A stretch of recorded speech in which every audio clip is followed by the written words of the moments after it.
Vamos a comenzar con una visión totalmente distinta a la que trajimos hasta hoy, donde recuerdo estábamos enfocados en la cuestión microeconómica.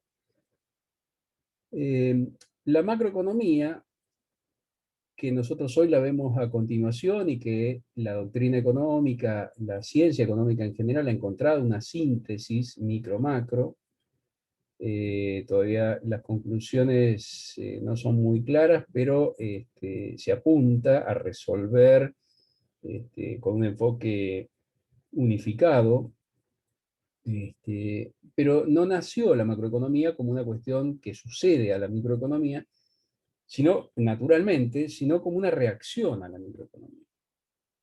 Nosotros vemos la macroeconomía en los orígenes y claramente se apoya en desarrollos teóricos que fueron expuestos fundamentalmente por Keynes y sus continuadores de la escuela de Cambridge inglesa, sobre trabajos hechos 10 años antes de que fueran esas ideas llevadas a la práctica o a su aplicación concreta por imperio de la necesidad de cambiar el enfoque.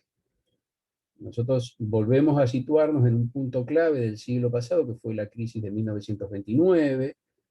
Ya hemos hablado bastante de eso, un periodo entre las dos guerras mundiales, y una situación en la que se comprobó que las ideas tradicionales, las ideas que estaban relacionadas con el libre cambio, que eran expuestas por los autores clásicos y neoclásicos, no eran suficientes, no alcanzaban a explicar y entonces tampoco alcanzaban para resolver la problemática que se enfrentaba por esa época.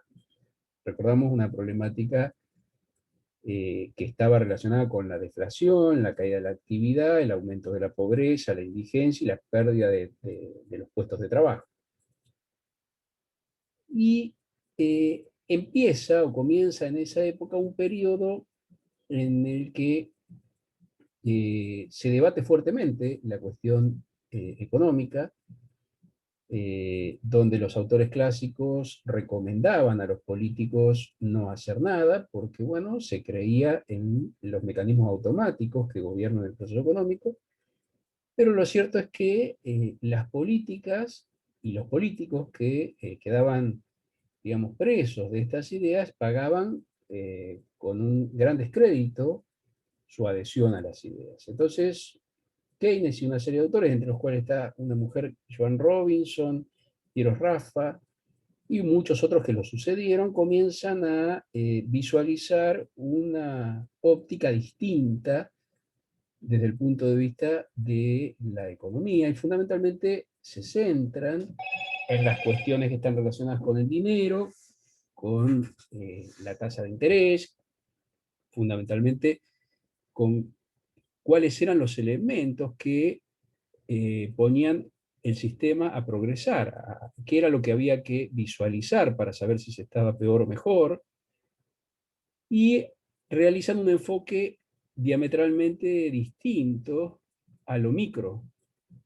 Justamente se lo llama macro porque Keynes y los autores keynesianos comienzan a puntualizar y analizar los agregados económicos de un sistema.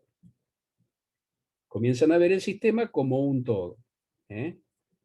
Entonces, desde esa óptica es como primero se hacen los desarrollos teóricos y luego esas ideas, sobre todo después que se resuelve la guerra. Recuerden ustedes que la Segunda Guerra Mundial enfrentó dos polos diametralmente opuestos, que tenían que ver el polo occidental, donde fundamentalmente estaba Europa, Francia e Inglaterra. Europa fue atacada o sea, invadida por Hitler, que son, digamos, ideas totalitarias, de gobiernos totalitarios, que termina, digamos, generando la reacción del mundo occidental y democrático, y fundamentalmente basado en las economías de mercado.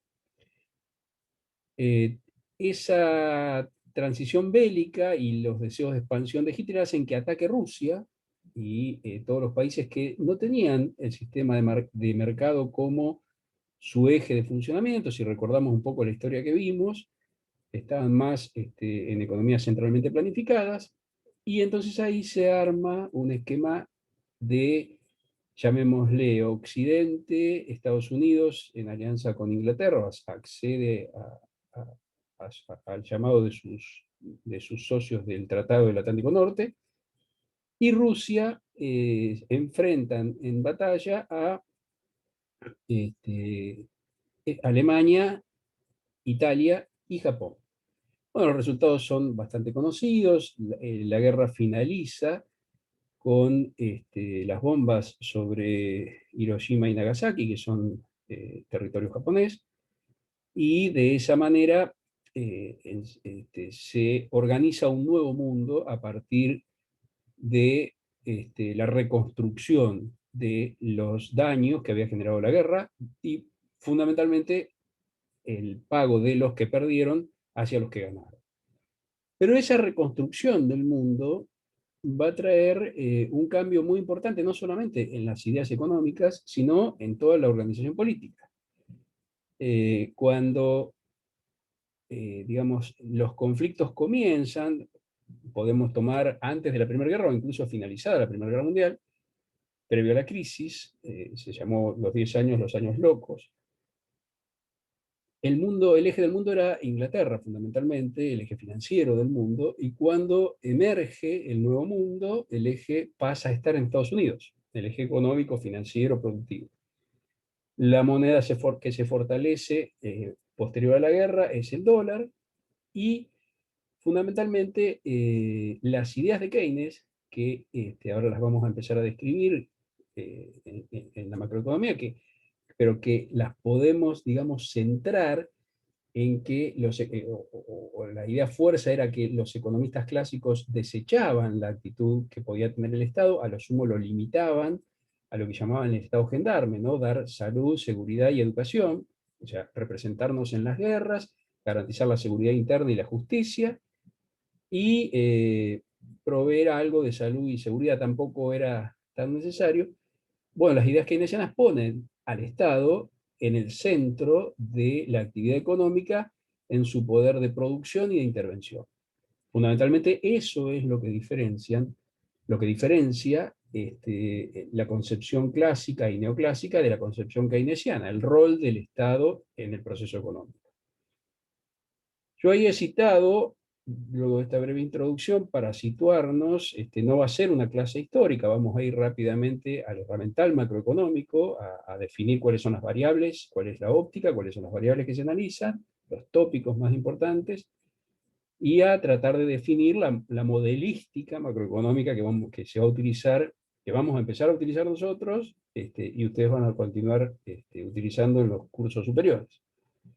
Ahí yo he citado a James Tobin, un premio Nobel de Economía, que estuvo en Argentina y tuve la oportunidad de conocer hace unos 30 años en Salta.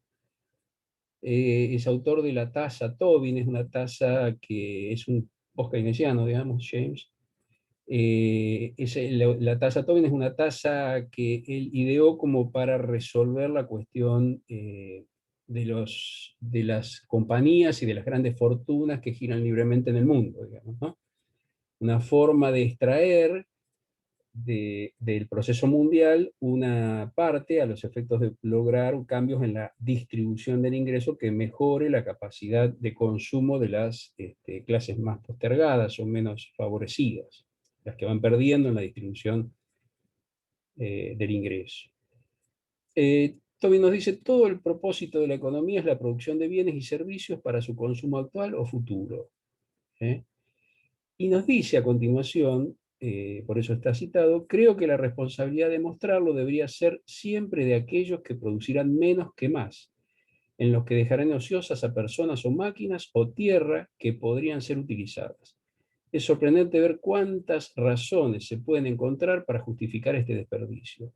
Temor a la inflación, déficit de la balanza de pagos, desequilibrio del presupuesto, excesiva deuda nacional y pérdida de confianza en el dólar. Esas esas excusas que cita Tobin sobre el final, dice que son las utilizadas por los países y por las empresas a los efectos de justificar que se debe producir menos que más, o sea, achicar el proceso de crecimiento de la producción. Nos mete en un tema que hoy está absolutamente vigente en el mundo, ¿verdad? Hoy en el mundo la producción está regulada, manejada en lo que llaman commodities por pocas empresas que se han transnacionalizado, que todo parece indicar que ignoran o no consideran las soberanías nacionales o las legislaciones locales, los países, mucho menos sus formas u organizaciones de gobierno, y que por encima de todo esto privilegian sus rentabilidades y a partir de manejar la producción y distribución global en el mundo, imponen rentas a los países y a las personas que viven en los países donde ellos tienen sus representaciones. Así que el enfoque macroeconómico viene justamente a poner su dedo crítico en la forma en que visualizamos los grandes agregados nacionales y sobre todo los grandes agregados que genera el sistema económico y la apropiación de esos agregados. Bien, dicho esto, vamos a pasar a ver si podemos encontrar aquí alguna definición. La macroeconomía es el estudio de la conducta de la economía en su conjunto, examina las fuerzas que afectan las empresas, los consumidores y los trabajadores, y contrasta con la microeconomía. Aquí vamos a visualizar lo que venimos charlando, en que la economía centra su estudio en los precios, las cantidades y los mercados individuales. Aquí, cuando hablamos de macroeconomía, vamos a hablar de agregados. Cuando hablamos de empresa, podemos hablar de producto. Cuando hablamos de consumidores, podemos hablar de ingreso. Cuando hablamos de trabajadores, hablamos de ingreso. Cuando hablamos de consumidores, perdón, hablamos de gasto. Los consumidores gastan. El gasto de los consumidores, el producto que generan las empresas y el ingreso que obtienen los trabajadores y cuentapropistas de todo el proceso. O sea, los tres componentes, producto, ingreso y gasto, son distintas formas de ver lo mismo, de ver la valorización que tenemos dentro del sistema, ¿verdad? Bien. Como decíamos, los antecedentes de la macroeconomía, un poco la Gran Depresión, el libro de 1936, la teoría general de Keynes, que como también lo dijimos recientemente, es una teoría que no entra en funcionamiento hasta resuelta la guerra. Fíjense el acta de empleo o la ley de empleo de Estados Unidos de 1946. En esta ley se rescatan la importancia, por esta ley el Congreso declara que es política y responsabilidad continua del gobierno federal utilizar todos los recursos viables, compatibles con sus necesidades y obligaciones, para promover el máximo nivel de empleo, producción y poder de compra. Es decir, si bien las ideas de Keynes estaban escritas desde un tiempo antes, desde 1936, la aplicación concreta en Estados Unidos, que había pasado a ser el eje económico, como dijimos, se da con la Ley de Empleo en 1946, donde define que el gobierno federal debe meterse en estas cuestiones del nivel de empleo, la producción y el poder de compra. Obviamente para un liberal esto es sacrilegio, digamos, es ir al infierno, digamos. Cualquier liberal va a decir el Estado no debe hacer nada porque todo lo que hace empeora, digamos, la situación. Bueno, este es el planteo básico, o estas son algunas de las cuestiones del planteo básico de la macroeconomía. Nosotros hemos visto un poco cuando estudiamos la parte histórica y ahora estoy recuperando algunas ideas para poder, digamos, lanzar el modelo macroeconómico, o lo que se conoce como el más simple de los modelos, que es el sistema económico simple. En el corto plazo, bueno, la economía en su campo de estudio estudia el ciclo de negocios, que serían las fluctuaciones de corto plazo. ¿Eh? Cuando hablamos de ciclo de negocio, hablamos de fluctuaciones de corto plazo. Y las teorías del crecimiento económico, que son las cuestiones de más largo plazo que se dan en la producción. Desde ya nosotros, cuando hablamos de macroeconomía, nos tenemos que familiarizar con que vamos a encontrarnos con términos como producto, Producto Bruto Interno, producción, no ya la de una empresa. Recuerdan, en microeconomía vemos la producción, la función de producción, los costos de la empresa o de la industria. Aquí vamos a ver toda la producción del sistema. Y lo que vamos a llamar Producto Bruto Interno es toda la producción del sistema en un periodo determinado. Los bienes y servicios finales que genera el sistema económico en el término de un año. Esa es la definición de Producto Bruto Interno. Cuando hablamos de corto plazo, hablamos de ciclo de negocios. Cuando hablamos de crecimiento económico, lo estamos visualizando al proceso en un plazo largo. Bien. Los objetivos de la macroeconomía es un alto y rápido nivel de crecimiento del producto. Esto es importante. Se fijan en el crecimiento del producto. ¿Recuerdan ustedes los objetivos de la micro? Para la empresa, maximizar la ganancia; para el consumidor, maximizar su satisfacción. ¿Mm?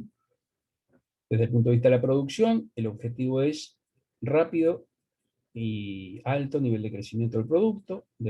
Por eso se mide el producto. Cuando hoy vamos a describir un sistema económico, lo primero que echamos mano es a analizar, exponer, criticar o sacar conclusiones a partir de lo que ha pasado con el producto. O sea, los bienes y servicios finales que genera el sistema económico en un periodo determinado. Un año, en 2 años, comparar eso. Y el alto nivel de empleo o el bajo desempleo involuntario. Entendemos como desempleo involuntario es el desempleo que no es opción, digamos, ¿no? Y un tercer objetivo es el combate a la inflación. La inflación es un fenómeno macroeconómico.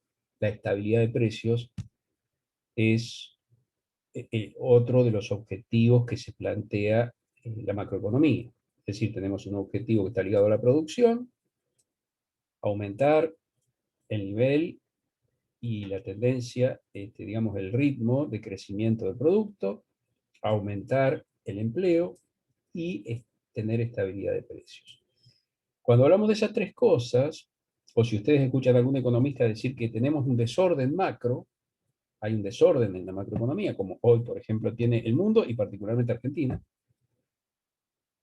Miren lo que pasa, ¿no? ¿Por qué se dice hoy que en el mundo hay un desorden coyuntural? Porque la pandemia trajo caída fuerte en la producción. Si quieren describir hoy económicamente, desde el punto de vista macro, la economía mundial, hay caída de la producción, hay caída, por consiguiente, del empleo, y salvo para Argentina, en el resto del mundo los precios están relativamente estables, hay fuertes movimientos. Los movimientos que se dan a nivel mundial es que parece ser que la pandemia ha puesto en un crecimiento de los precios de los alimentos, de los bienes relacionados con la comida, digamos. El trigo, el maíz, la soja han aumentado fuertemente, a expensas de un crecimiento menor o incluso caída en los precios de los energéticos, de los commodities energéticos. Bueno, en Argentina es un poco más complejo porque aumentan todos los precios, pero tienen que ver con otros desórdenes macro más complejos que se dan particularmente en este país. Pero digo, esos tres elementos, cuando uno quiere hablar de macroeconomía o de orden o desorden macro, debe analizar la producción del sistema, el empleo del sistema y los precios del sistema. Y desde el punto de vista de la intervención estatal, que recordamos que en la microeconomía no la analizamos porque solamente la vemos como políticas de precios, recuerden ustedes, con precios máximos y mínimos. En la macroeconomía la intervención estatal es central y los elementos con que cuenta la doctrina, la ciencia para intervenir el Estado, tienen que ver con fundamentalmente lo que está definido como instrumentos aquí, que es la política monetaria y la política fiscal. ¿Mm? La política monetaria en Argentina y en el resto del mundo generalmente la llevan adelante los bancos centrales, que en Argentina se llama Banco Central de la República Argentina, que es una institución pública, en algún momento fue privada en Argentina, el Banco Central, hoy lo es pública, y que genera fundamentalmente, administra la cantidad de dinero que hay en el sistema. ¿Eh?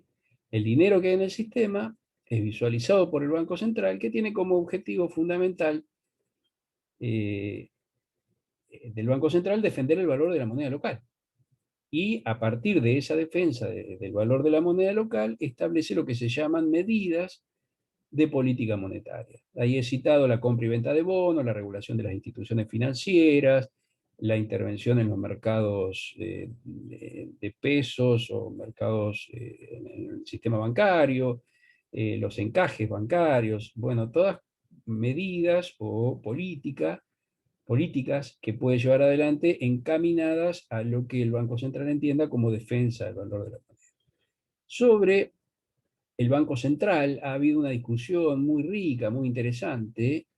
El Banco Central es un desarrollo keynesiano, digamos, que establece,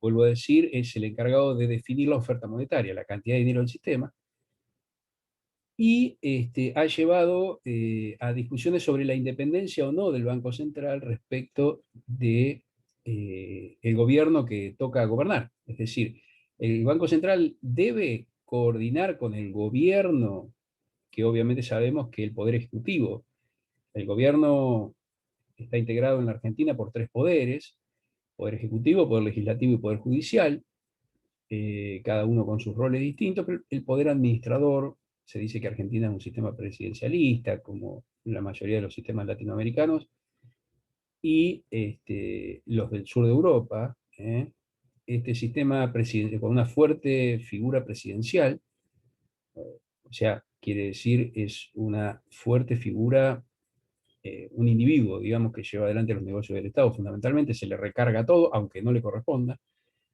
Y entonces la doctrina ha discutido mucho sobre si el Banco Central y la política monetaria, por ende, debe ser independiente o estar relacionada con los objetivos políticos de quien toca gobernar. ¿Eh? Esas discusiones no han arribado a ninguna conclusión certera o que sea aplicable a todos los gobiernos. En mi criterio, en este país no nos podemos dar el lujo de tener un Banco Central que lleve adelante una política independiente de los objetivos que traza el gobierno para todo el sistema económico, para toda la economía. Y bueno, y el otro brazo, digamos, que tiene en la macroeconomía para intervenir, o los gobiernos para intervenir en la economía, es la política fiscal. ¿Eh? Cuando hablamos de fiscal, hablamos de los ingresos y los gastos del gobierno. Un poco ahí los he resumido en gastos del gobierno de impuestos.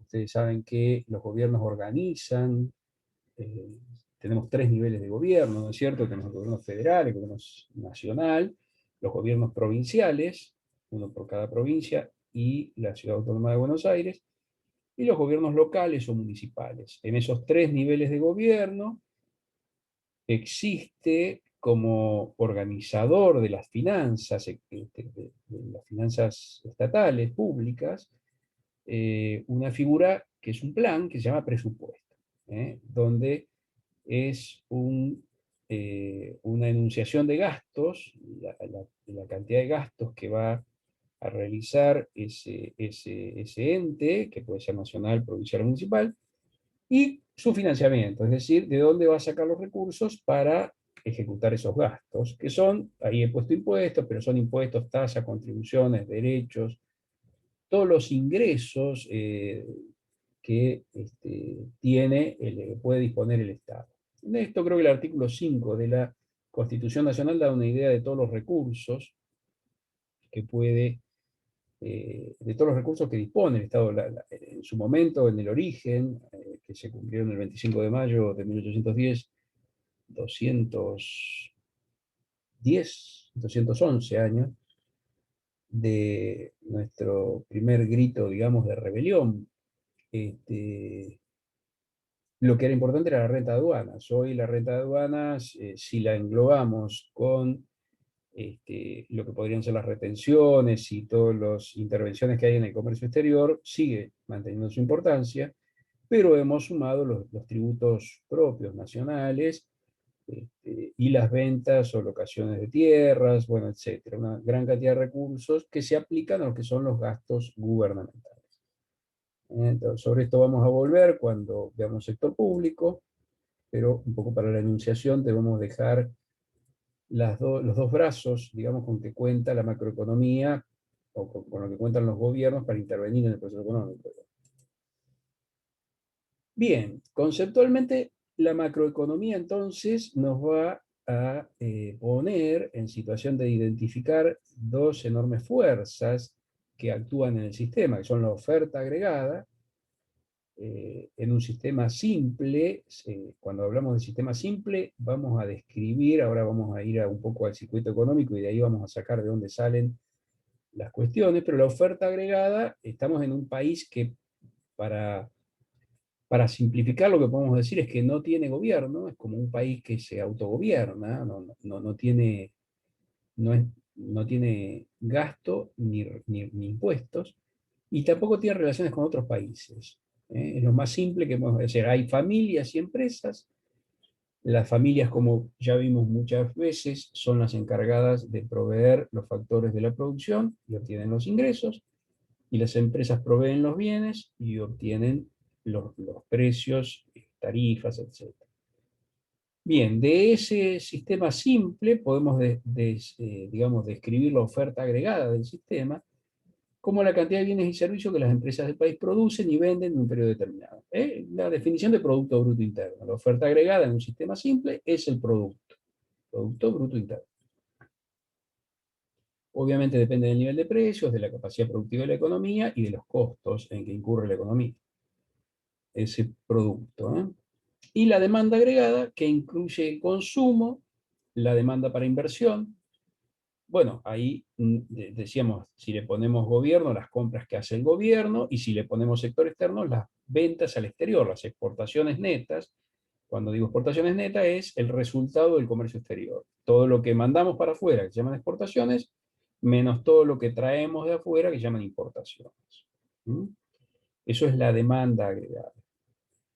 Bien, como vamos a ver cuando abramos la economía, tomamos las exportaciones netas, porque si no tenemos que aclarar que cuando importamos bienes, ingresan esos bienes a la oferta de bienes local.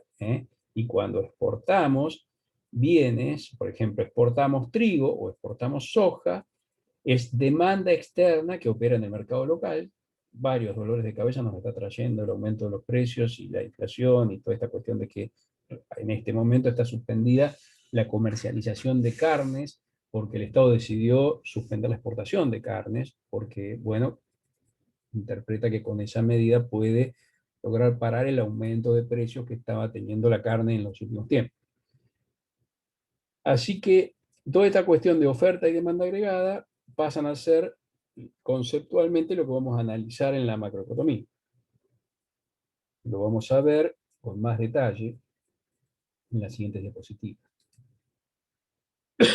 Bien, nuestro sistema económico simple va a tener factores productivos, los que ya los que conocemos, de alimentos. Extracción puede ser de petróleo, puede ser explotación de minas y canteras, puede ser gas, y producción de alimentos es el sector que está relacionado con el trigo, el sector agrícola o agropecuario. Cuando hablamos de agrícola son fundamentalmente vegetales. Cuando hablamos de agropecuario estamos incluyendo carnes semovientes, digamos, como decimos en contabilidad. Un sector secundario, que es el sector industrial, por excelencia, también se lo llama sector transformador, el que transforma, el que convierte las materias primas en bienes y servicios intermedios y finales. Y un sector terciario, que es el sector servicios. Aquí el sector servicios es un sector complejo, en donde vamos a encontrar desde los servicios financieros, es decir, los bancos, las empresas de seguro, las compañías que administran el ahorro, como pueden ser el sector, digamos, de retiros o jubilaciones. También en el sector servicio encontramos el sector transporte o sectores reales, el sector turismo, el sector comercio. El comercio forma parte del sector servicios. Estos sectores productivos nos permiten ir viendo, desagregando el proceso productivo de acuerdo a sus distintas especificidades y ver la contribución que cada uno de estos sectores aporta al producto. ¿eh? Cuando decimos que la economía se está tercerizando, lo que estamos diciendo es que está tomando importancia el sector terciario. Hace unos 100 años la economía era fundamentalmente primarizada, es decir, los sectores primarios eran los que explicaban la mayor parte del producto hace unos 200 años.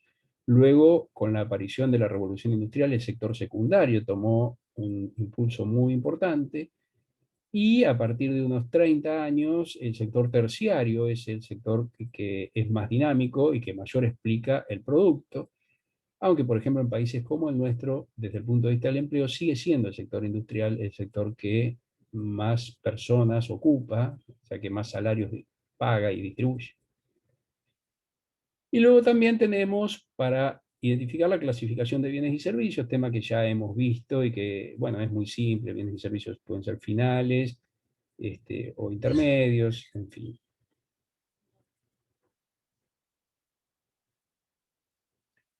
Bien, vamos a pasar a la diapositiva siguiente.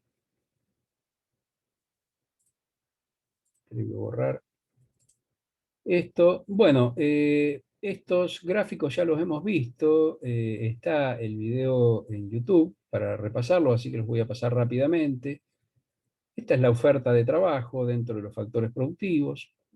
Recuerdan ustedes que de la población total llegábamos a la población económicamente activa.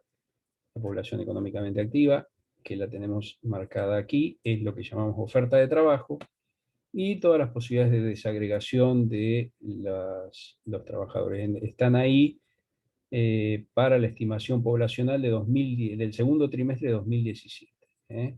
Esto por las dudas, si lo quieren repasar, lo van a encontrar en el libro de Santis, que forma parte de la bibliografía de la cátedra. Empleo en Argentina, son cuadros que ya vimos, los voy a pasar rápidamente.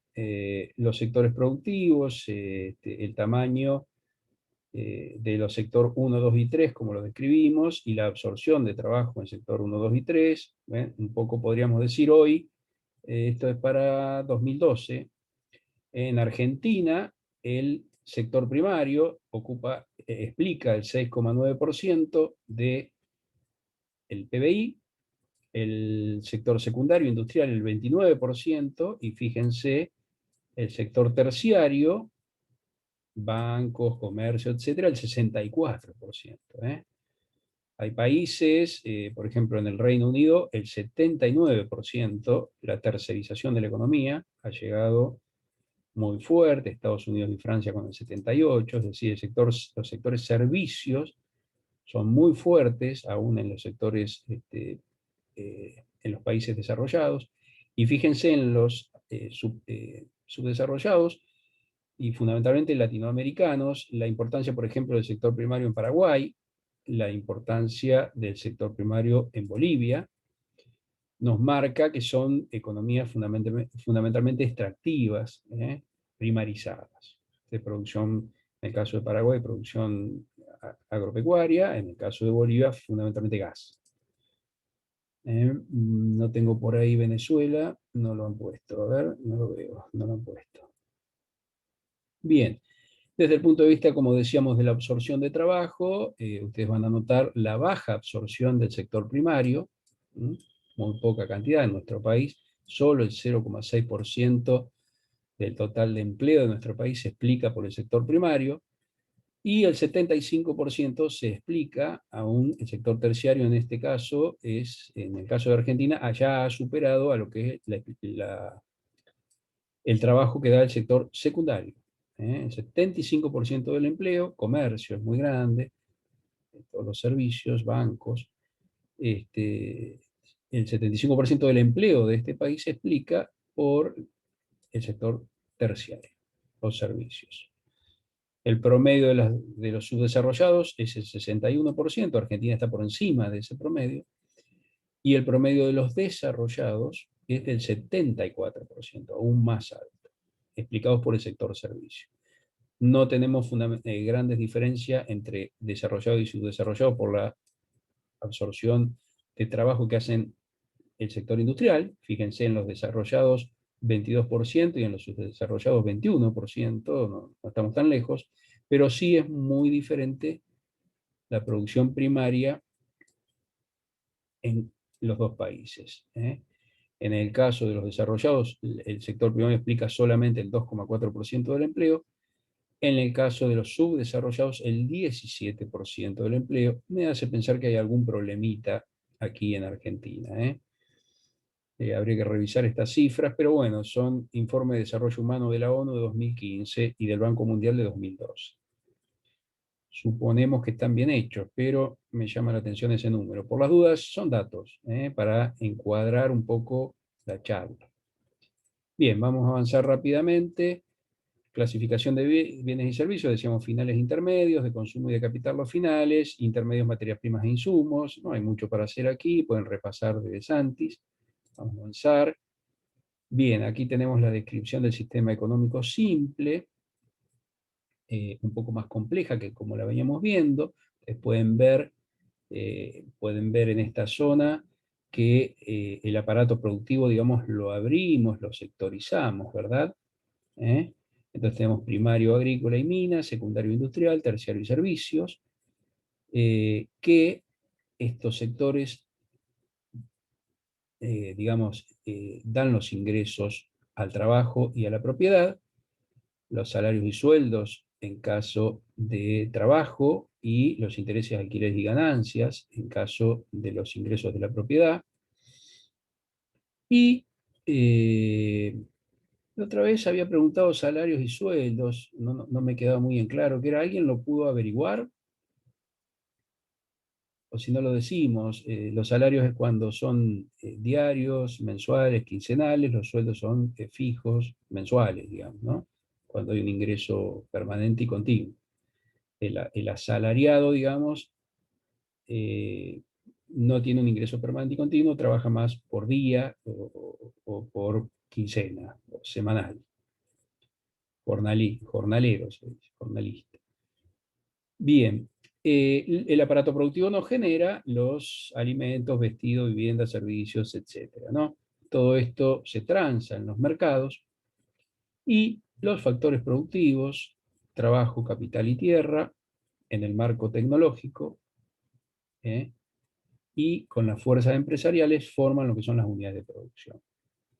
Bien, del aparato productivo, entonces, del valor agregado del aparato productivo, la suma de los valores agregados en el aparato productivo, nos equipara a lo que podría ser el consumo más el ahorro, que es el ingreso de las familias con su aplicación, consumo más inversión en el lado de de las empresas, y el producto, que es los bienes y servicios finales que se generan en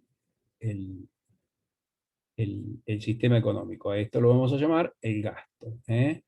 La suma de valores agregados por sectores, que es lo que va produciendo cada sector en la transformación, genera el ingreso de las familias, que se aplica a consumir o ahorrar, genera el gasto en las empresas, que se aplica a consumir o invertir, y en última instancia se explica todo con la producción o el Producto Bruto Interno.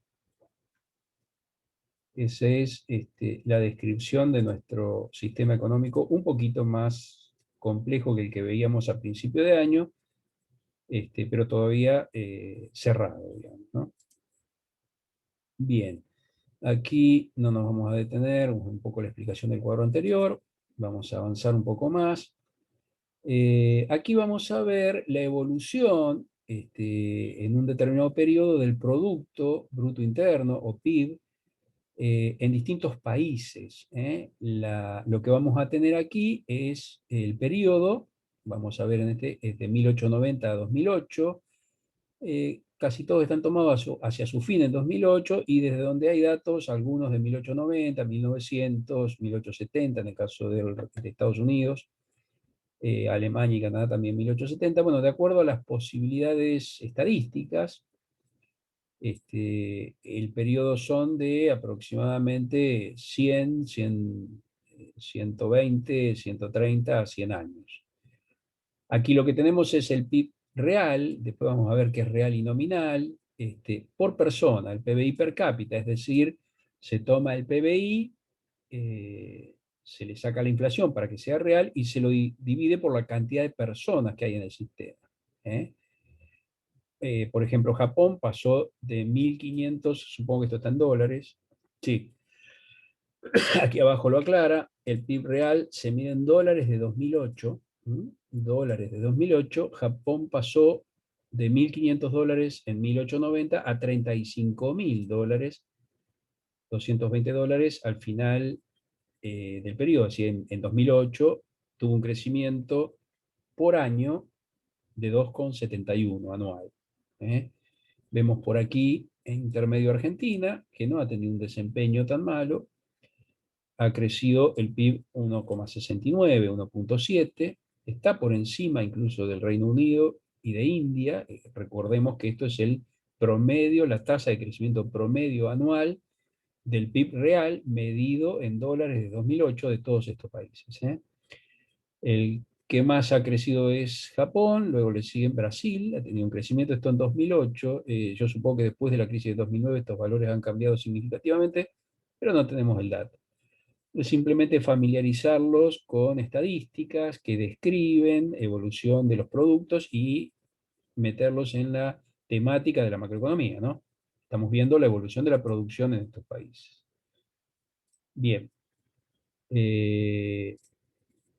Aquí volvemos a ver las formas de estimación que vamos a tener en el Producto Bruto Interno. Esto lo extraje del libro de Samuelson, y un poco describe lo que ya veníamos hablando. Quiénes son los compradores, que son las familias y los gobiernos, quiénes son los productores, que fundamentalmente son las empresas, y el flujo circular, donde para un lado los productores dan los bienes y servicios a los compradores, estos pagan los precios a los oferentes, y a su vez los productores que toman de las familias los factores productivos, los servicios productivos, trabajo, tierra, capital, etcétera, retribuyen con salarios, rentas, utilidades, etcétera. Este circuito económico, ya lo hemos visto muchas veces, es muy importante porque lo analizamos tanto para la micro como para la macro, obviamente con sentidos y objetivos distintos. Bien, aquí vamos a ver también del libro de Samuelson, el Producto Bruto Interno. Es un gráfico que lo voy a pasar un poco por encima porque todavía vamos a empezar a trabajar con un sistema económico cerrado. Así que volveremos después, pero no es otra cosa que las cuentas nacionales, cuando ustedes las tengan que ver, cómo pasar del Producto Bruto Interno al ingreso personal disponible. Es decir, de lo que nos toca, si nosotros agarramos la producción de, por ejemplo, Argentina, la llevamos a una moneda constante o estable, y a partir de ahí dividimos por la cantidad de habitantes que somos, tenemos el PBI per cápita. Pero del PBI per cápita a cuánto es el ingreso personal disponible, tenemos que hacer una serie de manejos para poder llegar a ese valor de ingreso disponible. Estas son cuentas nacionales, está explicado en el libro de Samuelson y también en el de Santis. Les pido que lo repasen. No le veo mucho sentido a explicarlo en clase porque es simplemente sumar y restar conceptos. Bien. A ver qué es esto del PIB o el Producto Interno Bruto nominal y real. El Producto Bruto Interno mide el gasto total de bienes y servicios en la economía. Como decimos, Producto y gasto son conceptos equivalentes, vendría a ser dos caras de una misma moneda o dos caras de un mismo dado, porque son varias caras. Pero lo que los bienes y servicios finales que se generan en el término de un año en un sistema económico, como contrapartida, si lo analizamos desde el punto de vista de las familias o de las empresas, son el gasto. El gasto en consumo o el gasto en consumo e inversión, explican todos esos bienes que se generaron en ese proceso. El gasto total aumenta de un año al año siguiente, o sea, si nosotros visualizamos, por ejemplo, que aumenta o disminuye, podemos analizar, nos dicen el Producto Bruto Interno de nuestro sistema aumentó de 100 millones o miles de millones de dólares a 102 miles de millones de dólares. Bien, decimos nosotros, aumentó el producto, pero nos debemos preguntar, ¿qué es lo que en realidad pasó? O sea, ¿la economía está produciendo una mayor cantidad de bienes o los bienes y servicios que se producen son los mismos y se están vendiendo a precios más altos? ¿Eh? Como siempre decimos, esta situación nos lleva a que el PBI también tiene una explicación. ¿Eh? Recuerdan ustedes cuando veíamos el ingreso total de las empresas, esto es otra cosa porque es global, es para todo, pero también tiene una explicación de precio por cantidad. ¿Pero qué precios son? Son los precios de la economía, o sea, el nivel general de precios. Cuando veamos nivel macroeconomía, no vamos a ver el precio de un bien, vamos a ver todos los precios de todos los bienes, el nivel general de precios. Incluso después vamos a ver que los precios se miden en distintas etapas. Por ejemplo, los precios mayoristas no agropecuarios, los precios al consumidor. Son todas distintas mediciones o estimaciones de los precios de la economía. ¿Y qué son las cantidades? Y bueno, acá no son las cantidades de un bien, son las cantidades producidas de todos los bienes del sistema económico. Entonces nosotros, para poder comparar nuestro producto, debemos excluir los precios de un año a otro. Si nosotros queremos, vamos a tomar aquí, si nosotros queremos comparar el PBI, el producto 1 del año 1, tenemos los precios 1 por las cantidades 1, ¿sí? Y el producto, PBI, aquí es PBI, para no confundirnos con precios, 1, aquí es PBI 2, va a tener los precios 2 por las cantidades 2. Si nosotros queremos aislar, debemos encontrar una forma de deflactar, es decir, sacar la influencia de los precios, y entonces podemos comparar qué ha pasado con la producción en cantidades, en unidades físicas, por ejemplo.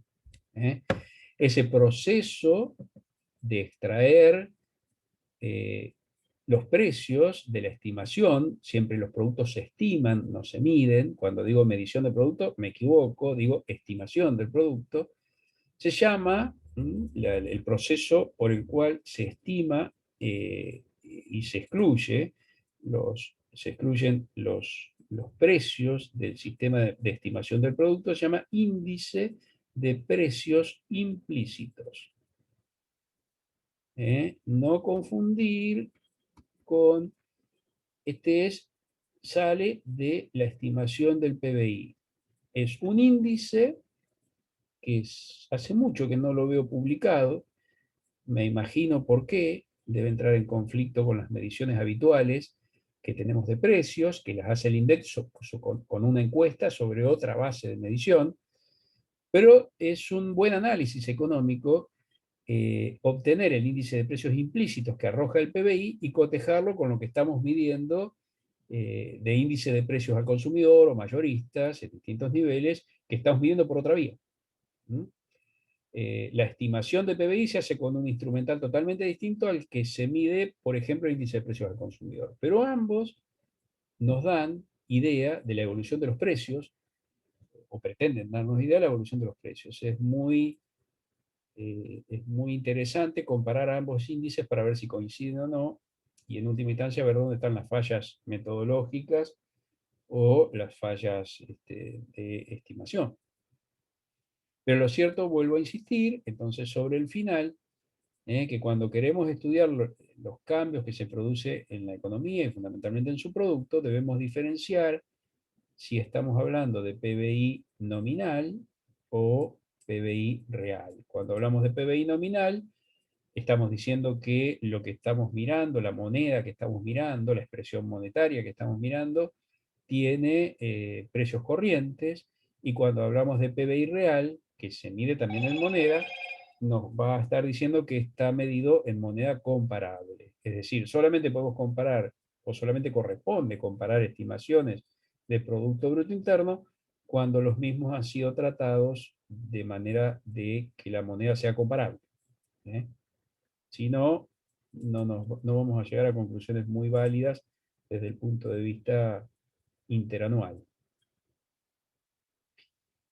Bien, vamos a avanzar a nuestro sistema económico simple, donde no hay relaciones, bueno, un poco lo describí al principio, no vamos a tener, para describir nuestro sistema, que a continuación vamos a hacer, relaciones con otros sistemas, es decir, no hay sector externo, no hay sector público y no hay sistema financiero. Sí hay dinero, pero suponemos que no es una economía de trueque, existe el dinero.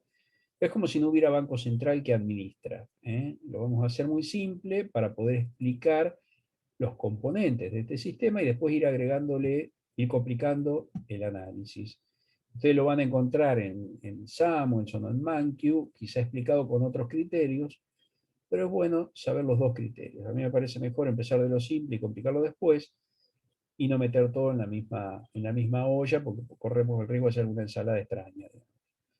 Bien, dicho esto, aclaradas estas cuestiones, vamos a ver cuáles son las variables que vamos a medir o que vamos a encontrarnos. Nos vamos a encontrar con, y ahí está la nomenclatura que vamos a utilizar, el producto o PBI, el ingreso, el valor agregado. Cuando hablamos de producto, bienes y servicios finales, ingreso es la retribución de los factores productivos, el ingreso es de las familias, el valor agregado es sectorial, es lo que se genera dentro del proceso productivo. El consumo, que lo vamos a ver en determinados lugares, va a ser el consumo, en este caso, solamente de las familias, no tenemos gobierno, decimos. La inversión es la que llevan adelante las empresas, vamos a considerar que solamente las empresas invierten. El ahorro es el que lleva adelante la familia, solamente las familias ahorran. Obviamente, entre la inversión y el ahorro hay un intermediario, pero todavía no lo estamos viendo. Es como que todos los bancos son privados y no hay emisión de moneda, por lo tanto, el ahorro y la inversión, recuerde que cuando hablamos de ahorro estamos hablando desde el lado de las familias, y cuando hablamos de inversión estamos hablando del lado de las empresas. ¿Mm? La renta de la tierra, la retribución al factor productivo tierra, la renta del capital lo mismo, la retribución del factor productivo capital, el beneficio extraordinario es la retribución al factor productivo organizador de la producción, el valor bruto de la producción, que es, digamos, para describirlo, es la suma total de todo lo que participa en la producción, es decir, incluye los consumos intermedios o las compra-ventas intermedias y el producto bruto, no confundir, valor bruto de la producción con producto bruto es distinto, y la diferencia justamente son las compras-ventas intermedias, es decir, los insumos.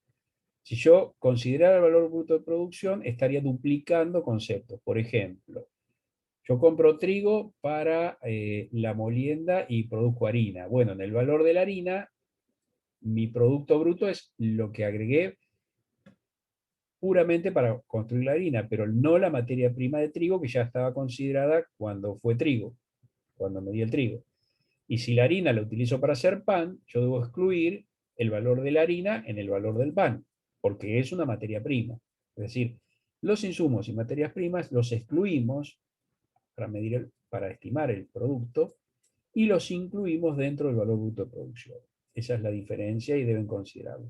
Bueno, hablamos de la oferta agregada, que es básicamente en el sistema simple el producto, y la demanda agregada la demanda de consumo más inversión o consumo más ahorro. Estos son los conceptos que vamos a utilizar en nuestro sistema económico que ahora vamos a empezar a describir. Nosotros vamos a partir de una identidad primaria, en donde habíamos dicho que el producto, cuando digo producto, es Producto Bruto Interno a precios de mercado, no viene al caso aclarar, pero ustedes lo van a poder encontrar en la bibliografía. El producto es igual a ingreso, es igual al valor agregado, y aquí voy a meter una nueva igualdad más, que es también igual al gasto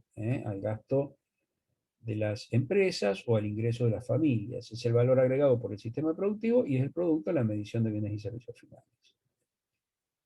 Bien, nosotros vamos a decir que nuestro esquema de oferta agregada y demanda agregada es, nuestro objetivo es igualar el producto con el consumo y la inversión. Es decir, todos los bienes y servicios finales que se generan en la economía, que llamamos oferta agregada, con el consumo y la inversión, a lo que vamos a llamar demanda agregada. Esta igualdad que tenemos acá nos arrima un poco a decir oferta agregada en el sistema es igual a la demanda agregada del sistema. El producto es igual al consumo más inversión. Ese sería uno de nuestros objetivos a encontrar, para saber si estamos o no en equilibrio en nuestro modelo, en nuestro sistema. Otra cuestión que vamos a considerar es que el ingreso de las familias se componen de los salarios, las rentas, la rentabilidad de capital y los beneficios extraordinarios, que son las fuentes, y que tiene como destino el consumo, el ejercicio de los actos de consumo que llevan adelante las familias, son salario, renta, intereses y beneficios, son las fuentes del ingreso, también decimos que son las retribuciones de los factores productivos, que tiene como igualdad los destinos, que son el consumo y el ahorro. Una familia puede consumir o puede ahorrar. Posponer su consumo es ahorrar. Ese es el destino de nuestras familias. Aquí voy enumerando 1, 2, 3, el número de ecuación, que después voy a tomar o a considerar en determinados momentos. El valor agregado es el valor agregado por sector económico. Como dijimos, el valor bruto de producción es distinto del producto. Ojo, ya lo explicamos. Y el primer equilibrio que vamos a encontrar es el equilibrio de oferta agregada a demanda agregada, el que tenemos aquí, el primer equilibrio que vamos a medir. Y el segundo equilibrio que vamos a medir es el del ahorro igual a la inversión. Son dos puntos que vamos a encontrar en nuestro modelo, en nuestro sistema, que nos van a garantizar que estamos en un nivel de ingreso de equilibrio. Siempre cuando hablamos de equilibrio, tenemos un nivel de ingreso de equilibrio. O un nivel de ingreso que está fuera del equilibrio y vamos a ver qué pasa. Bien, vamos a avanzar un poco más y vamos a empezar a definir un poco esto es lo que describíamos recién. Vamos a empezar a definir relaciones entre variables. Producto igual a ingreso igual a valor agregado. Ponemos igual a gasto, que está omitido en la diapositiva. Decimos que la oferta agregada es igual a la demanda agregada. Y también decimos que el ingreso de las familias se puede consumir o ahorrar. En términos de oferta y demanda agregada, encontramos el equilibrio en la expresión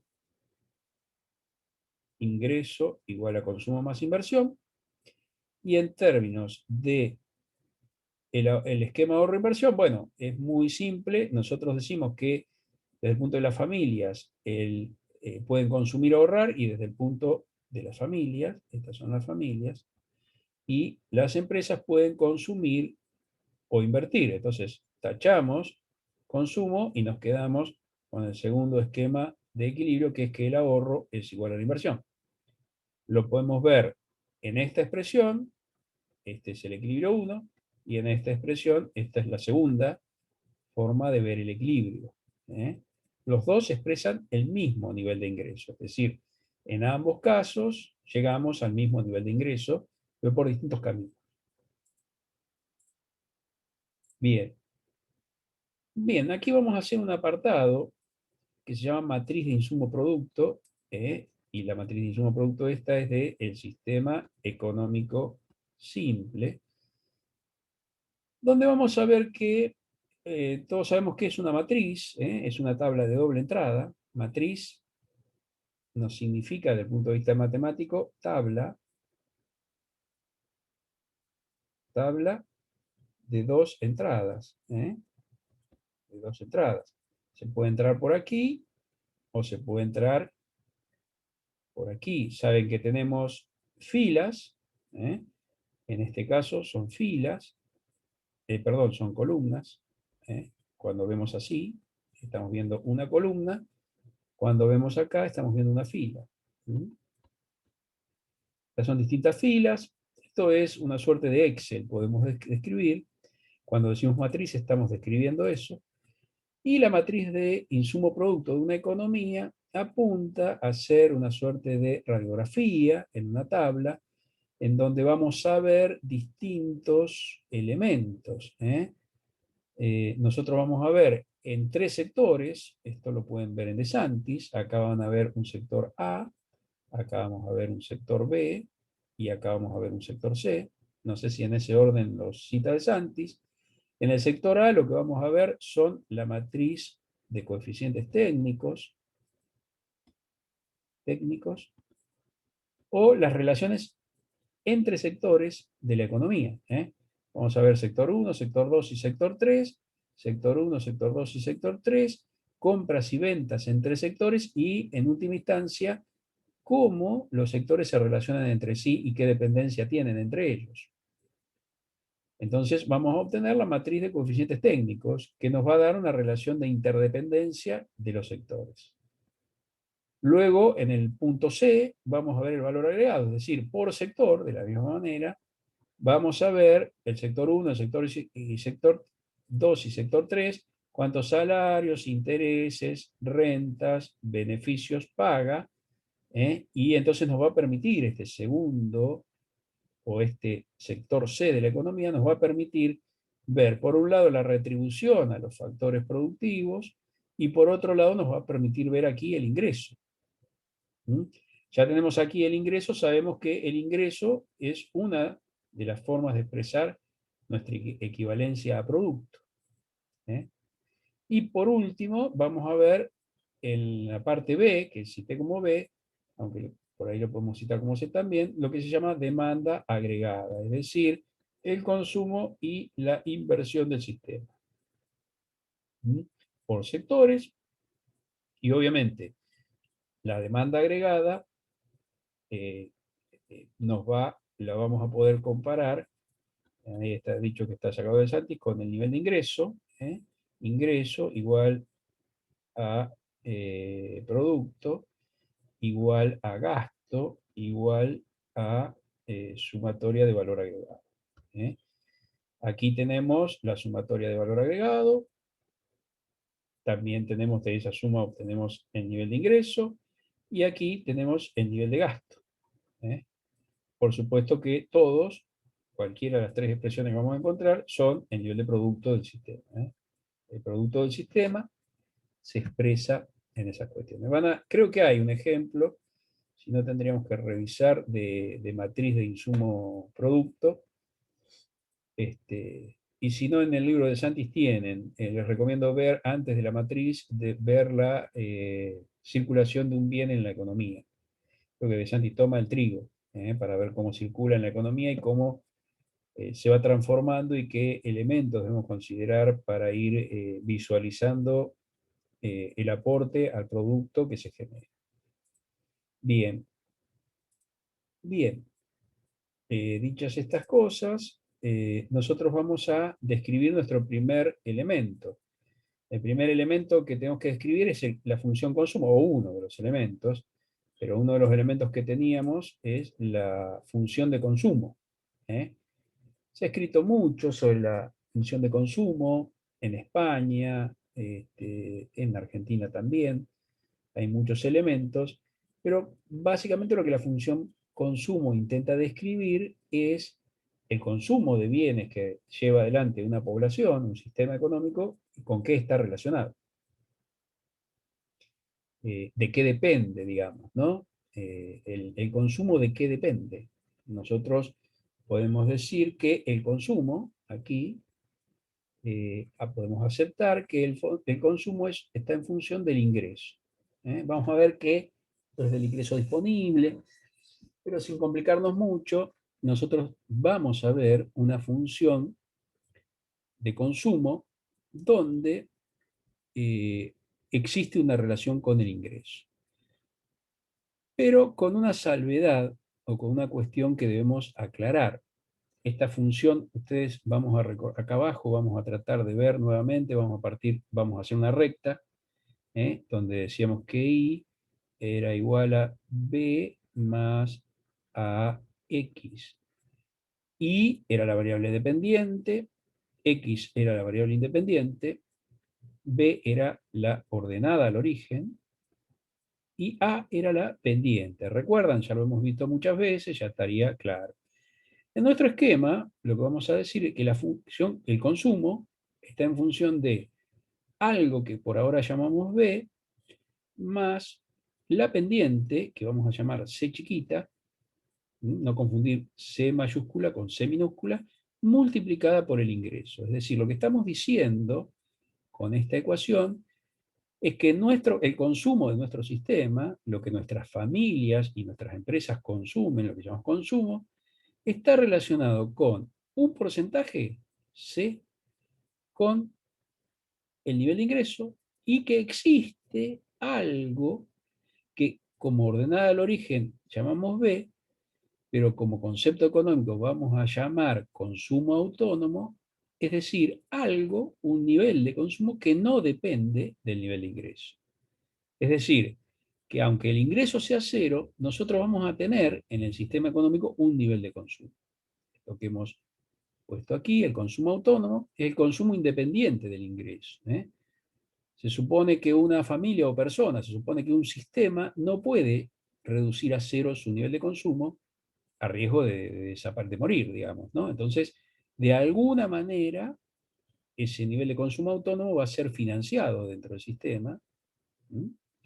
Y entonces no existe, por más que el ingreso sea cero, recuerden que estamos hablando del término de un año, aunque el ingreso en un año sea cero, cosa improbable, el nivel de consumo no sería cero. ¿eh? Y por otro lado, o sea que existe una magnitud, un valor, al que vamos a llamar consumo autónomo, que es un nivel de consumo que no depende del ingreso, y vamos a identificar esta C como algo que se llama propensión marginal a consumir, recuerden este nombre, que es el porcentaje del ingreso que se destina al consumo. Por cada peso de ingreso que recibimos, ¿qué porcentaje destinamos al consumo?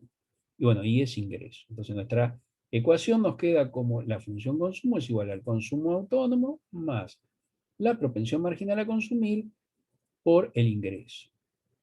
Recuerden explicar esto de esta manera y no tentarse con C grande es igual a CA más C chiquita por I, porque eso no significa nada. Aquí lo que estamos diciendo es que el consumo del sistema es igual a un valor de consumo que no depende del ingreso, al que llamamos consumo autónomo, sumado a un porcentaje del ingreso que llamamos propensión marginal a consumir. O sea que si damos niveles al ingreso, vamos a obtener niveles de consumo. ¿Está claro? Nuestra variable independiente es el ingreso, nuestra variable dependiente es el consumo. Asignamos valores al ingreso y podemos obtener valores de consumo si definimos los parámetros. Asignamos valores a la variable cuando hemos definido los parámetros. Bien. Todavía tenemos un poquito de tiempo. Entonces, vamos a la siguiente diapositiva y ahí vamos a ver, esto es un gráfico que extraje del libro de Samuelson, ahí lo pueden encontrar, y vamos a ver en una tabla una gráfica en la que, como podrán observar, las escalas no son iguales, hay un salto en ambas escalas, y lo que tenemos aquí es distintos niveles de ingreso disponible. Esto era, recuerdan ustedes, la variable independiente. Y a partir de esos distintos niveles de ingreso disponible, vamos a encontrar la variable dependiente, que es el consumo. Lo que tenemos, que después vamos a explicar para qué sirve, es trazada ahí a 45 grados una recta que todos conocemos como la bisectriz. Es la recta que tiene la característica que nos divide el cuadrante en dos segmentos iguales, en dos sectores iguales, y que la particularidad es que proyecta el mismo valor en ambos ejes. Es decir, si yo estoy en la bisectriz, el valor de 20.000 del ingreso disponible es 20.000 en gasto de consumo. Es decir, si yo estoy analizando mi función consumo, la voy a poner aquí, recuerdan, consumo es igual a consumo autónomo más la propensión marginal a consumir por el ingreso. Si yo asigno 20.000 acá, obtengo 20.000 de consumo. No tenemos expresado, aunque podríamos calcular, pero no me quiero complicar, con estas tasas de variación, la función.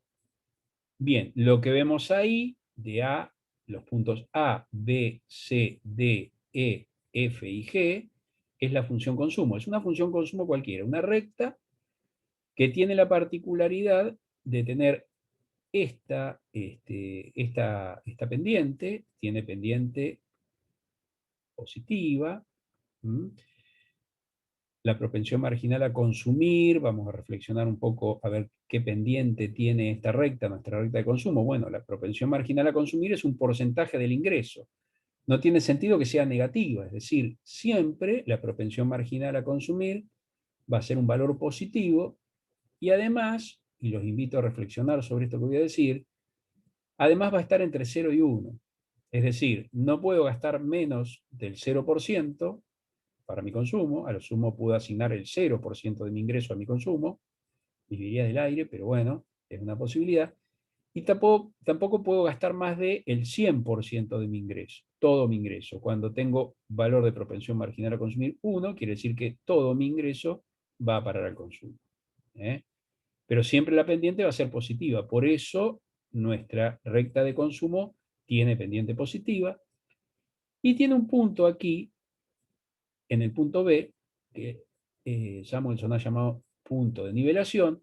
El punto para el nivel de ingreso 25.000, que si vamos para el otro lado también va a darnos 25.000, en el nivel de ingreso 25.000, se iguala con el nivel de consumo 25.000, y quiere decir que todo mi ingreso lo destino al consumo. Antes, en valores de ingreso, lo voy a cambiar de color. Lo primero que podemos observar de nuestra función consumo, vamos a hacerlo con amarillo, de este nivel de ingreso de 25.000 que anda por acá, bueno, no lo veo, el amarillo lo voy a tener que cambiar, ahora lo perdí, voy a tener que hacerlo con azul, a ver, ahora sí lo veo. De este nivel de 25.000, que yo abrevié para no ensuciar el gráfico, hacia la izquierda hay niveles de consumo que superan al ingreso. El nivel A, claramente, es un nivel de consumo que está superando al ingreso. En el punto A nosotros podemos decir que tenemos 24.000 de ingreso, 24.000, vamos hasta ahí, 24.000, pero ustedes verán que el nivel de consumo está por encima de 24.000. Tenemos un tema. Y hacia, vamos a cambiar el color, a ver si encuentro otro color, con verde, y hacia la derecha, en nuestra gráfica, del nivel de ingreso de 25.000, vamos a encontrar que la función consumo pasa a estar por debajo de lo que llamamos bisectriz. Recuerdan que a esto lo llamamos bisectriz, no olvidar. Y entonces lo que podemos decir es que nuestro nivel de consumo, en el punto C, D, E o F o G, está por debajo de la bisectriz, por lo tanto lo que estamos describiendo es que tenemos un nivel de ahorro. Aparece el ahorro. A partir del punto B, que es el punto de nivelación, aparece el ahorro para distintos niveles de ingreso. Es decir, en 28.000, creo que eran dólares, de ingreso, nuestro gasto en consumo está por debajo de 28.000, podemos decir más o menos 27.000, si lo graficamos ahí, nuestro nivel de consumo es 27.000, entonces aquí lo que podemos decir es, nuestro ingreso es igual a 28, voy a hacer en miles, 28, nuestro consumo es 27, nuestro ahorro es 1. ¿Está bien? Eso que vemos ahí es 1 en miles de ahorro.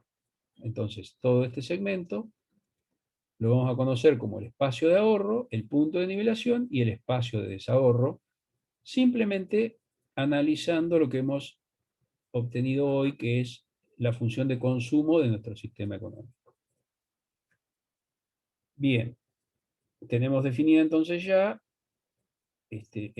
tenemos definido el primer elemento que necesitamos para ir armando nuestro modelito o nuestro sistema económico.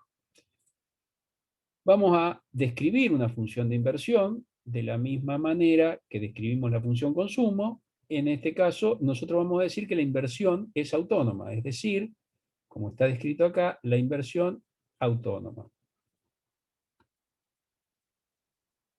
Quiere decir que la inversión no está en función del ingreso. ¿Mm? No está en función del ingreso. No depende del ingreso. El nivel de inversión, entonces, en nuestra gráfica, si nosotros tenemos aquí el nivel de ingreso y queremos graficar nuestra inversión, va a ser una recta paralela al eje X. Aquí es 0. Nuestra inversión no va a depender del ingreso. Para cualquier nivel de ingreso, nuestra inversión va a ser la misma y va a ser inversión autónoma. Es muy simple, no es así en la realidad, pero es así para simplificar el análisis. No nos cambia nada que la que la inversión tenga pendiente, y sí nos complicaría un poquito el análisis que viene a continuación. Bien, para describir nuestro modelo necesitamos una función más. Para quien no ha llevado la cuenta, hay un poco la discusión de inversión autónoma e inducida. Nosotros nos vamos a quedar con la inversión autónoma. Los modelos de inversión inducida van a venir después, para complicar un poquito y nada más. Y entonces lo que necesitamos definir es la tercera función del sistema, que es la función de ahorro, para poder encontrar nuestro equilibrio del sistema de manera analítica, eventualmente después gráfica y en la práctica. Nosotros sabemos que las familias de la ecuación 3, que habíamos dicho más arriba, consumen o ahorran. Luego entonces sabemos, por deducción, pasando el consumo restando, que las familias, el ahorro de las familias va a ser igual al ingreso menos el consumo. Pero ya definimos una función de consumo, que es esta que está aquí, ¿verdad? Nuestra función de consumo es esta que yo he tomado aquí. Entonces, si reemplazo en la ecuación, obtengo que mi ahorro es igual al ingreso menos la función consumo, en su expresión que obtuvimos en las diapositivas anteriores, y puedo deducir entonces que me queda una expresión de estas características. El ahorro va a ser igual al ingreso menos el consumo autónomo menos la propensión marginal a consumir por el nivel de ingreso. Entonces, agrupo, saco factor común y voy a caer en esta expresión que tengo aquí abajo, que es que el ahorro es igual al ingreso por 1 menos la propensión marginal a consumir menos el consumo autónomo. Entonces, el ahorro va a quedar en esta expresión que tengo aquí abajo como mi función de ahorro. Quiero decir, mi función de ahorro sí va a estar en función del ingreso también, al igual que el consumo. Va a quedar con esta expresión, el consumo autónomo cambiado de signo, y sumado a esto, una propensión, 1 menos la propensión marginal a consumir, a la que vamos a llamar propensión marginal a ahorrar. Esta propensión marginal al ahorro, o 1 menos la propensión marginal al consumo, multiplicado por el ingreso. Esa es la expresión de mi función de ahorro, y de ahí voy a deducir que la propensión marginal a consumir más la propensión marginal a ahorrar es igual a 1. Es decir, lo que consumo más el porcentaje del ingreso que destino al consumo más el porcentaje del ingreso que destino al ahorro me da el 100% de mi ingreso. ¿Eh? De ahí que 1, puedo decir que la propensión marginal a consumir es igual a 1 menos la propensión marginal al ahorro y viceversa. La propensión marginal al ahorro es igual a 1 menos la propensión marginal al consumo. Repasen estos conceptos, es muy simple la deducción, y vamos a avanzar un poco más a ver si podemos definir de manera muy simple el sistema económico simple. Aquí tiene una gráfica de la función ahorro, el punto B es el punto de equilibrio, se compara con el punto que vimos anteriormente en la otra gráfica. Noten que está para el ingreso de 25. Si vamos a buscar la otra gráfica, la que vimos antes, en 25 encontramos el punto de nivelación. Ahora, esta vez es en el consumo. Cuando pasamos al ahorro, encontramos en 25.000 de ingreso disponible en dólares el punto de nivelación. A la derecha encontramos el ahorro, en este sector, y a la izquierda el desahorro. Esta vez el ahorro funciona con 0, y no necesitamos la bisectriz para su deducción. Bien. Esa es la función ahorro. Esta es la función, sí, volvemos a tener la función de consumir y ahorrar. Aquí nos sirve esto, pero yo no lo voy a hacer ahora para definir la propensión marginal a consumir. Básicamente, ustedes saben que la pendiente, que es la propensión marginal a consumir, es en este caso el incremento en el consumo sobre el incremento en el ingreso. Nosotros tenemos 800 de incremento en el consumo, aquí lo ven, y tenemos 1000 de incremento en el ingreso, 1000 de incremento en el ingreso. Si tachamos esto y esto, 8 dividido 10, entonces C, propensión marginal a consumir, me da 0,8. Es decir, el 80% del ingreso lo destino a consumir, esto surge de esos dos valores que tengo ahí, y a su vez la propensión marginal a ahorrar va a ser 0,2, porque sé que 1 menos la propensión marginal a consumir es la propensión marginal a ahorrar. Entonces, me faltaría aquí encontrar los valores donde la función consumo corta al eje Y, es decir, el consumo autónomo, ¿verdad? Y obviamente teniendo el consumo autónomo, tengo mi ecuación de función consumo y con menos consumo autónomo, que va a estar por acá abajo, el menos consumo autónomo va a estar acá, menos consumo autónomo, tengo mi función de ahorro definida. No lo vamos a hacer hoy, probablemente hagamos un práctico o algo para explicarlo mejor. Es simplemente manejo de matemáticas y conceptualmente qué es lo que queremos hacer. Aquí entonces nosotros vamos a ver una determinación gráfica del equilibrio. Esto está extraído del libro de Santis. Ustedes van a ver en línea punteada la bisectriz, van a ver una función consumo, nuestra función consumo, van a ver nuestra función inversión, y van a ver nuestra función de consumo más inversión. Si nos situamos acá arriba, nuestra primera forma era ingreso igual a consumo más inversión. Entonces, gráficamente, a nuestra función consumo sumamos nuestra función inversión, obtenemos nuestra función de consumo más inversión, esto se llama demanda agregada, y aquí prestar atención, en el punto en donde mi demanda agregada corta la bisectriz, que podríamos entender como el punto en donde la demanda agregada y la oferta agregada se cortan, yo estoy midiendo el gasto o la demanda agregada en este eje, y estoy midiendo el producto, o sea, la oferta agregada en este punto, en donde la demanda agregada y corta a mi bisectriz, proyecta, habíamos dicho, iguales valores a ambos ejes. Ese es el punto de equilibrio. Ese es el punto de equilibrio.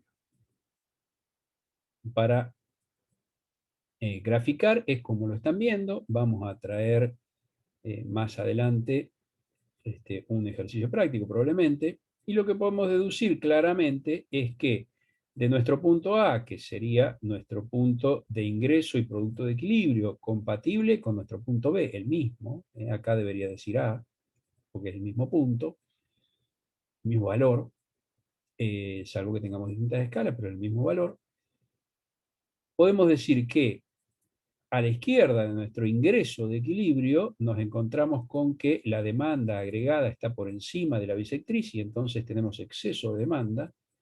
Y a la derecha de nuestro punto de equilibrio, yo lo voy a hacer con verde, está con rojo, la demanda agregada corre por debajo de la bisectriz, entonces estamos en el contexto del exceso de oferta.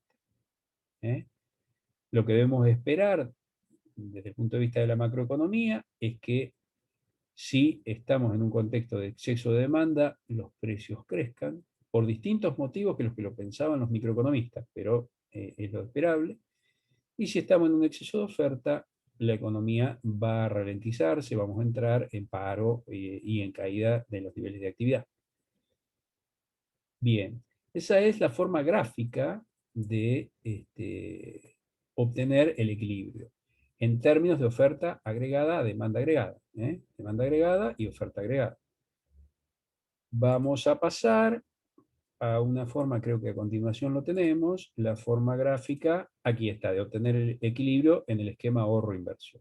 En el mismo nivel de ingreso, donde se corta el ahorro con la inversión, esto es ahorro igual inversión, es equilibrio. Podemos decir entonces que, vamos a irnos al gráfico anterior, en el punto de equilibrio, en algún momento, nuestra función de ahorro, si la queremos graficar acá, va a venir de esta manera, probablemente. Ahí viene nuestra función de ahorro, va a encontrar el mismo nivel de ingreso, de equilibrio. Obviamente, cuando corta la inversión, ahorro igual inversión se da en ese punto. Cuando estamos a la derecha, cuando el ahorro supera a la inversión, estamos en un exceso de oferta, y cuando la inversión supera el ahorro, estamos a la izquierda, punto A, tenemos un exceso de demanda porque la inversión, que es demanda, supera al ahorro, que lo consideramos dentro de la oferta, un exceso de demanda. Esto es lo que podemos ver. Discúlpenme ahí la desprolijidad, pero quise hacer los dos en el mismo gráfico, así se veía clara las dos formas de equilibrio. El punto E de equilibrio aquí, este equilibrio es en términos de oferta agregada igual a demanda agregada, y en el punto que encontramos aquí con nuestra función de ahorro, este punto de equilibrio prima, podemos decir, es el equilibrio ahorro igual a inversión. El mismo nivel de ingreso, obviamente distintos niveles sobre el otro eje, ¿verdad? En el primer caso, lo que encuentro aquí es la demanda agregada de equilibrio, la demanda agregada de equilibrio, y en el otro caso, perdón, vamos a volver, lo que encuentro aquí es la demanda agregada de equilibrio, perdón, la inversión, el nivel de inversión coincide con el ahorro, el equilibrio de ahorro igual a inversión, y en el caso del equilibrio en términos de oferta y demanda agregada, lo que encuentro aquí es el nivel de gasto o demanda agregada de equilibrio, que es igual al nivel de ingreso producto de equilibrio.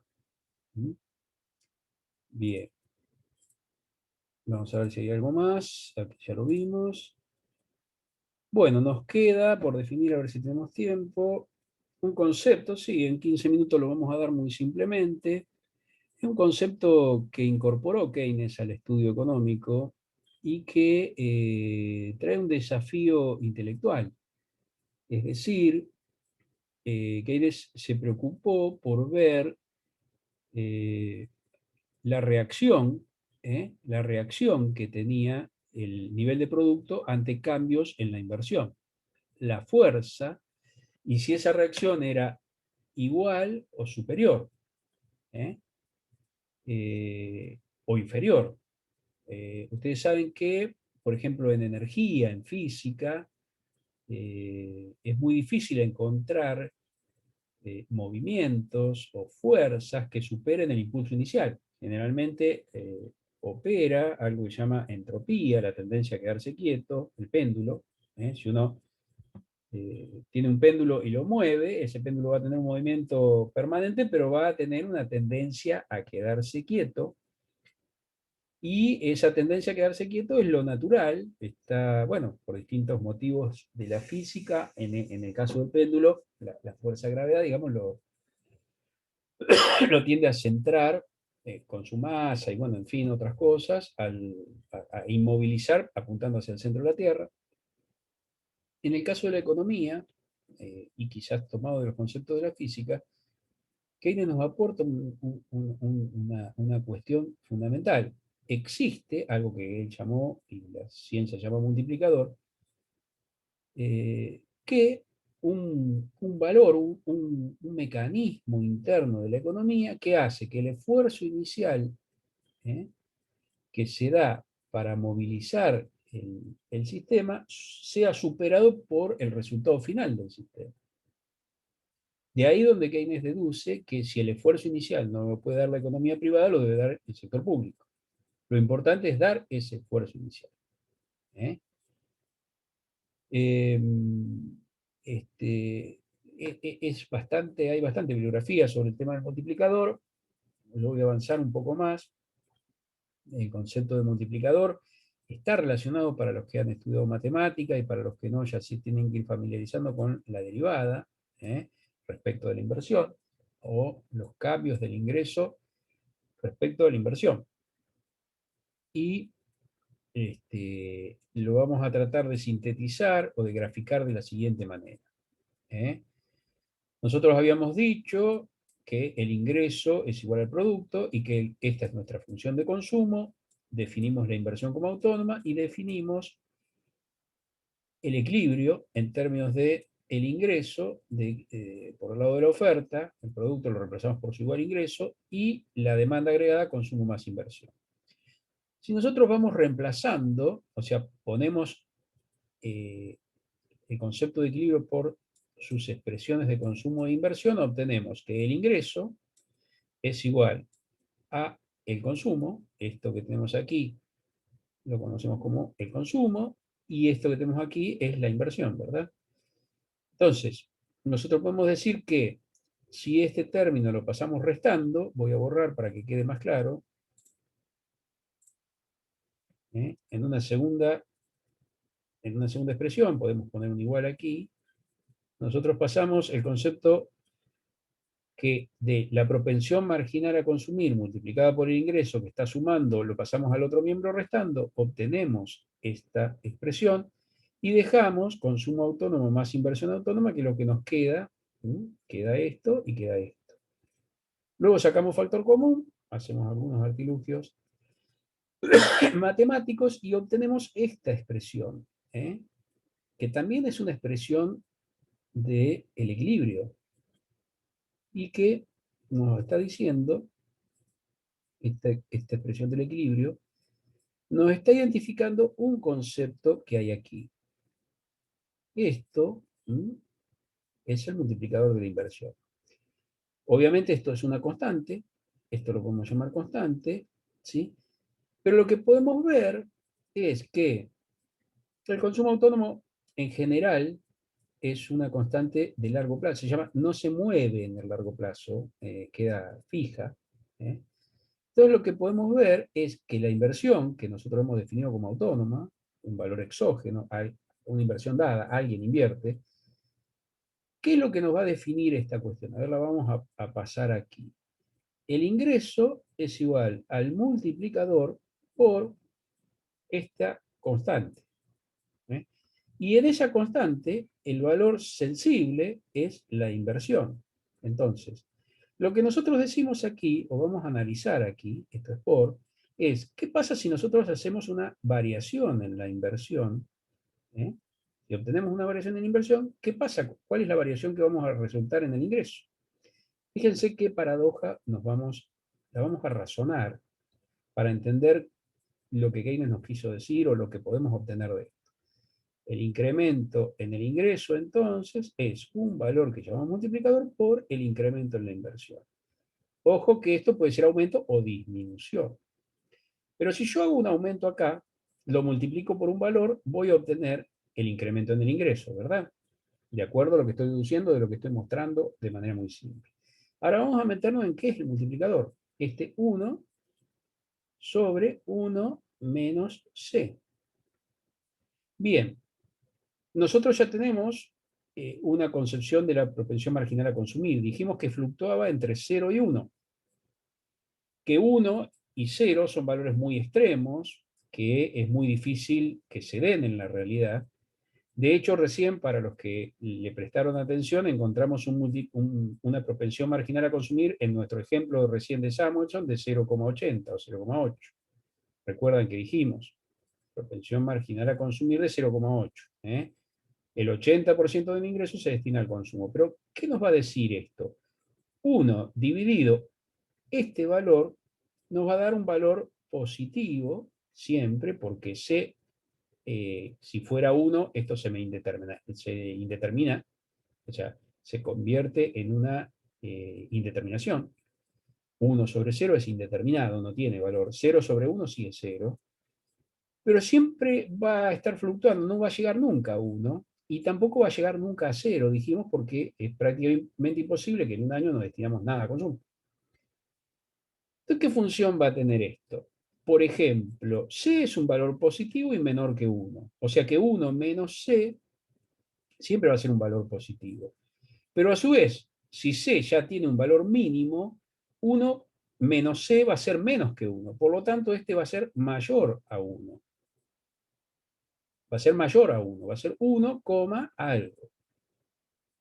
Entonces, lo que podemos deducir es que si este concepto siempre es mayor a 1, el efecto que me produce un cambio aquí va a ser un efecto mayor más que proporcional en el ingreso. Si es una caída, va a ser más que proporcional a la caída del ingreso, y si es un aumento, va a ser más que proporcional en el ingreso. A su vez, ¿qué otra paradoja? Cuando más alta sea la propensión marginal a consumir, menor implica menor denominador de esta fórmula, ¿verdad? De la fórmula del, porque 1 menos 0,50 me da 0,50, 1 menos 0,80 me da 0,20, 0,50 es mayor que 0,20, entonces, a medida que aumenta la propensión marginal a consumir, mi denominador va a ser menor, y 1 dividido un valor cada vez menor va a ser un valor cada vez mayor, es decir, que a medida que aumenta la propensión marginal a consumir, aumenta la potencia del multiplicador cuando cambiamos la inversión. De ahí es donde deducimos que la inversión es beneficiosa para el sistema. Después viene Keynes a decir, si no invierten los privados, tiene que invertir el Estado, y si no, hacer pozos y después que lo tapen, pero lo importante es impulsar la inversión, movilizar el sistema cuando no se movilice. ¿Entienden entonces el concepto de multiplicador? Después lo vamos a ver calculado y todo lo demás, pero es un valor que garantiza que un cambio en la inversión va a generar un cambio más que proporcional en el ingreso. ¿Mm? Bien, creo que hasta aquí llegamos hoy. Déjenme ver nomás si queda algo. Bueno, aquí está la explicación gráfica del multiplicador, donde podemos ver que en rojo el incremento en la inversión de 1, ¿sí?, va a generar, en la gráfica se ve muy simple, un incremento superior en el ingreso. Esto gráficamente se explica muy simple, este incremento en la producción y este incremento en el ingreso obviamente son iguales. Lo que hemos hecho aquí, o lo que ustedes pueden ver aquí, es que el movimiento se da pasando de inversión a inversión prima, es decir, incrementamos la inversión de D hacia H, o de inversión a inversión prima. Esto nos trae como consecuencia un desplazamiento de la demanda agregada. Esta es la demanda agregada 1, esta es la demanda agregada 2 con la inversión nueva. Obviamente eso, al desplazar la demanda agregada, desplaza nuestro punto de equilibrio, y nuestro punto de equilibrio pasa a un nivel de ingreso proporcionalmente más grande que la proporción de aumento en la inversión que obtuvimos. Es decir, aumentamos la inversión y el producto, el ingreso, la riqueza en última instancia de nuestro país, la generación de riqueza en nuestro país, aumentó más que proporcionalmente, y eso se entiende que es por efecto del multiplicador.